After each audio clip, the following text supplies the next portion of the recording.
আমাদের সমাজ পুরুষ প্রধান সমাজ, পুরুষ শাসিত সমাজ। আমরা নারীর অধিকার কিন্তু দিতে চাই না। যত বলি নারী পুরুষের সমান অধিকার, এটা আমরা মুখ থেকে শুধু বলি, কিন্তু বাস্তবে সমান অধিকার নেই। আপনারা বলতে পারেন যে বাবা বাস্তবে তো সমান অধিকার আছে, নারী পুরুষ এখন সমান সমান হয়ে গেছে।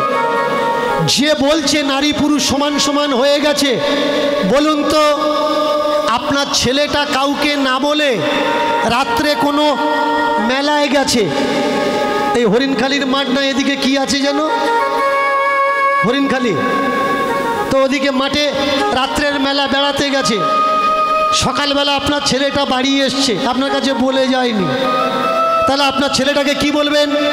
একটু রাস ঘাস দেবেন আর বলবেন এই না বলে গেছিস কেন? চিন্তা করছিলাম এরপরে যেন না বলে যাবি না, বলে যাবি, তাই তো? কিন্তু মেনে চলুন, আপনার বিয়ে পড়াশুনো করছে আপনার বড় মেয়ে, বিএ ক্লাসে পড়ছে, ফার্স্ট ইয়ারে পড়ছে, তাহলে ফার্স্ট ইয়ার পড়াশুনো করছে, ওই মেয়েটা আপনাকে কিছু বলেনি, হরিণখালির মেলাতে গেছে, সারা রাত থেকে সকালবেলা বাড়ি এসেছে। বলুন একটা ছেলে গেছে একটা মেয়ে গেছে, দুজনার পানিশমেন্ট সমান হবে না আলাদা আলাদা হবে? আমরা মেয়েকে মনে করি দুর্বল জায়গা, কিন্তু ছেলেকে কেউ দুর্বল জায়গা মনে করি না। শুধু তাই নয়, এখনো পর্যন্ত আমার সমাজে অনেক পরিবার আছে ঠাকুরের কাছে প্রার্থনা করে, ঠাকুর আমার ঘরে একটা ছেলে দাও। এই হরিবাসরে অনেক ঠাম্মা দিদিমা পাবেন, নাথ বউ যদি অন্তঃসত্ত্বা তোম হরিবাসরে এসে প্রার্থনা করে একটা গোপাল দাও, আমি এত কিলো বাদশার নোট দেব, কিন্তু রাধারানী কেউ চায় না, মেয়ে ছেলে কেউ চায় না, প্রত্যেকেই কি চায়? গোপাল হোক, বেটা ছেলে হোক, বেটা ছেলে হোক। আমরা কেমন স্বার্থপর মানুষ দেখুন মায়েরা। মেনে চলুন, আপনার বাড়ির গাভী সে প্রেগনেন্ট, গাই গরুর বাচ্চা হবে, তখন গিয়ে কি বলবেন? ঠাকুরের কাছে কি বলবেন? গোপাল দাও। কালী বাসুর দাও, কালী বাসু, যাতে আগেও বাড়াতে পারে। বৌমার বেলা কি চাচ্ছেন, নাদবর বেলা কি চাচ্ছেন? এড়ে বাসুর দাও। আর বাড়ির গাই গরুর বেলা বিচার দেখেছেন, আমাদের টেন্ডেন্সি এখনো পর্যন্ত সেই জায়গায় দাঁড়িয়ে আছে, স্বার্থের জায়গায়। বেটা ছেলে মানে অনেক বেশি, আর মেয়ে ছেলে মানে অনেক ভিন্ন মানের জায়গা। যতই মুখ থেকে বলুক, দেখবেন পেটে বাচ্চা আছে, ও তো জানে না কি হবে। ছেলের মাকে জিজ্ঞাসা করুন, ছেলের বাবাকে জিজ্ঞাসা করুন, ঠাম্মা দিদিমা দাদু এদের জিজ্ঞাসা করুন, হ্যাঁ রে কি চেয়েছিস ঠাকুরের কাছে? ও মুখ থেকে বলে দেবে যা হবে তাই ভালো, ছেলে হলেও ভালো মেয়েও ভালো, কিন্তু ভিতর থেকে ধুকফুক ধুকফুক করছে, ঠাকুর যেন ছেলে হয়, ঠাকুর যেন ছেলে হয়। মেয়ের মা বলছে যা হবে তাই ভালো, ছেলে বলছে যা হবে তাই ভালো, মেনে চলুন, মেয়ে হলো। আরে কি হলো? খবরটা দিতে গিয়ে কিন্তু থমকাবে, মেয়ে হয়েছে। বলবে ভাই ছেলে মেয়ে তো ওপরওয়ালার হাত, সে দা দেবে তাই তো নেওয়া লাগবে, আমাদের কি হাত আছে? মেনে চলুন, আপনার প্রথম মেয়ে হয়েছে আপনার ঘরে, আবার ওই মা সন্তান জন্ম দেওয়ার মতো পরিস্থিতিতে এসেছে, এবার কি হবে বলুন তো? বুকের ভিতরে ওই বাবা ধুকপুক ধুকপুক করবে, ঠাকুর গতবারে মেয়ে দিয়েছ, এবারে একটা ছেলে দিও। তার মানে বিষয়টা কোথায় দাঁড়ালো? বিষয়টা দাঁড়ালো একবিংশ শতাব্দীতে মাটির থেকে মানুষ চাঁদে চলে গেছে, মঙ্গলযান চলে গেছে, কিন্তু আমাদের চিন্তা ভাবনাগুলো এখনো হাজার হাজার বছর পিছিয়ে। হোক না মেয়ে, তাতে কি আছে?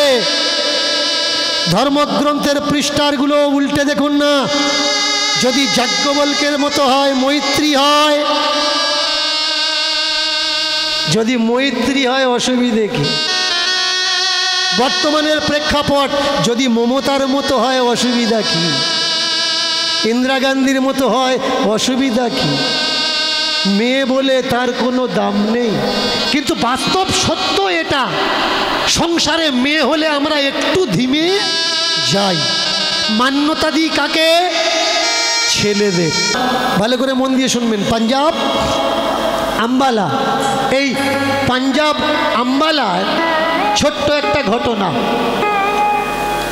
রামচন্দ্র সিং, এই রামচন্দ্র সিংয়ের বিয়ের পরে সবাই যেমন আমরা আশা করি পুত্র সন্তান নেব, পুত্র সন্তান নেব, পুত্র সন্তান নেব, তার মনেও আশা ছিল, পুত্র সন্তানের জন্য প্রার্থনা করেছে, তো তার ঘরে পুত্র সন্তান এসেছে। তবে পুত্র সন্তানের যে জন্ম হয়েছে, পুত্র সন্তান একটা নয়, কটা পুত্র সন্তানের জন্ম হয়েছে? দুটো পুত্র সন্তানের জন্ম। আর এই দুটোকে কি বলা হয়? বন্ধ করো। দুটোকে বলা হয় যমজ। কি মা? দুটো বাচ্চা হলে আমরা কি বলি? যমজ বাচ্চা। আর এই যমজ বাচ্চার একটা চমৎকার বিষয় আছে। চমৎকারটা কি? এটা একটা কুদরতি প্রকৃতির নিয়ম। একটা বাচ্চার যদি জ্বর হয় আর একটা বাচ্চা হবে, একটা বাচ্চা যদি কাঁদে আর একটা বাচ্চা, বেশি না হলেও কিঞ্চিত একটা ভাবলক্ষণ দেখা যায়। যমজ বাচ্চা, দুটো বাচ্চা হয়েছে, তো দুটো বাচ্চাকে কোলে নিয়েছে, আঁতুর ঘরে আছে।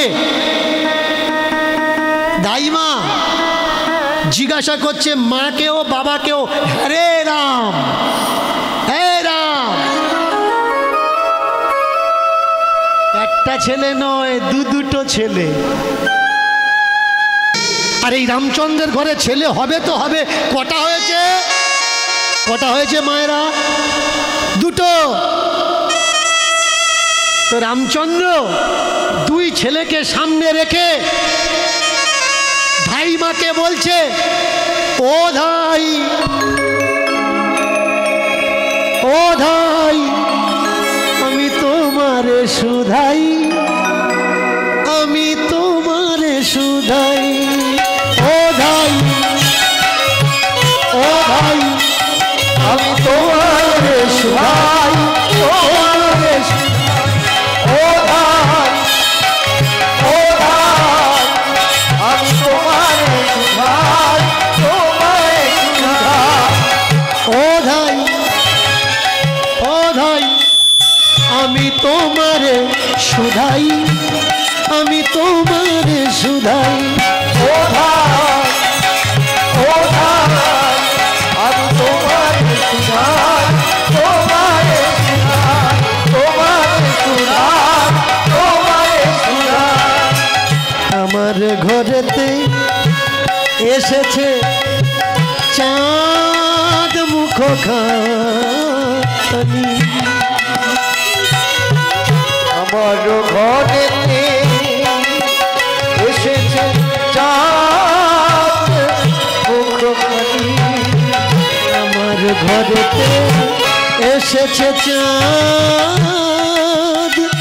মুখখানি, আমার ঘরেতে এসেছে চাঁদ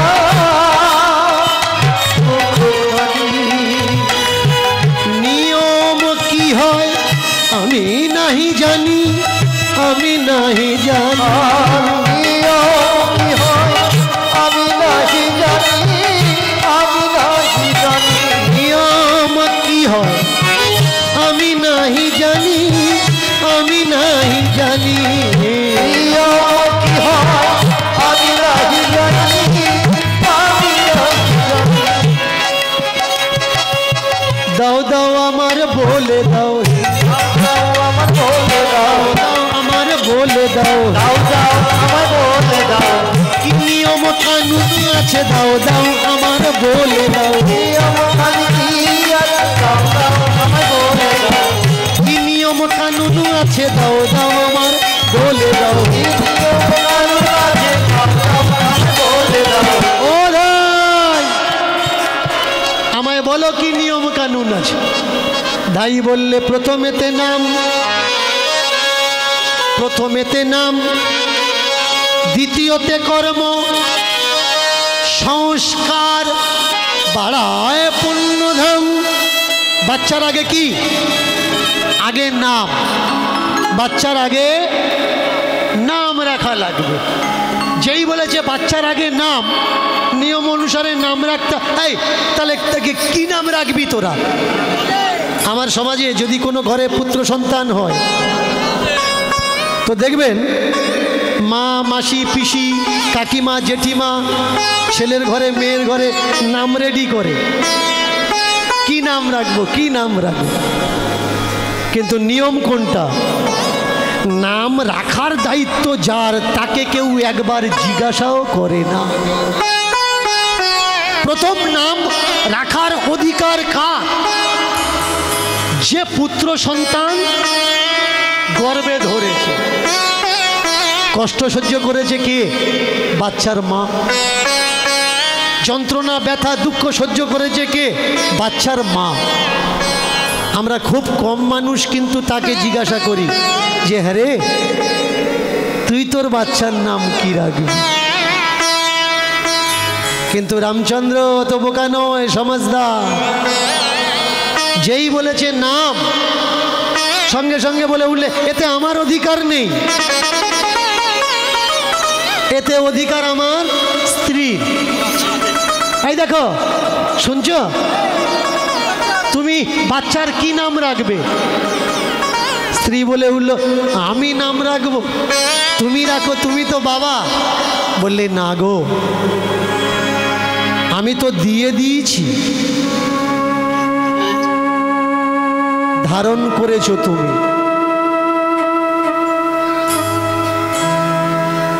দুঃখ, যন্ত্রণা, কষ্ট, ব্যথা, বেদনা সয়েছ তুমি, এর জন্যে নামও রাখবে তুমি। শোনো, আর 5টা মানুষের মতো আমি অমর না, আমি একটু ভিন্ন, একটু আলাদা। তুমি রাখো নাম তোমার খুশি মতো। ও দাইমা, আমার বাচ্চার নাম কি রাখা যায়? দূর পাগলি কোথাকার, আমি বললাম তোদের আর তুই বলছিস কিনা আমাদের। হ্যাঁ, নাম বাবু তোরা রাখ, তোরা কি রাখবি? নাম মানে কি? নাম মানে কিচ্ছু না, এই শরীরটা চিহ্নিত করার জন্য একটা শব্দ মাত্র।